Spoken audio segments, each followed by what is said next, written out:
আল্লাহ বলেন, হায় নাফরমান, মৃত্যুর সময় তোমার রুহুটা কণ্ঠনালীতে চলে আসবে। ওয়াকিলা মান রাক, আত্মীয় স্বজন বলবে, হায় তাকে এখন ঝাড় দিবে কে, ফুক দিবে কে? ডাকো, ওজা ডাকো, বৈদ্য ডাকো, কবিরাজ ডাকো, ডাক্তার ডাকো।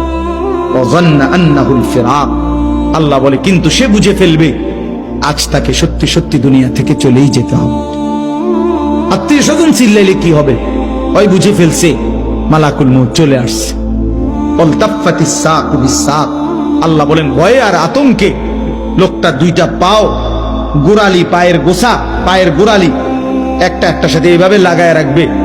এক সুতা নড়াচড়াও করবার মতো হিম্মত, সাহস, শক্তি তার দেহে আর থাকবে। ইলা রব্বিকা ইয়াউমা ইদিনিল মাসাক, এই অবস্থাতেই নাফরমান আমি আল্লাহর কাছে ফিরতে হবে।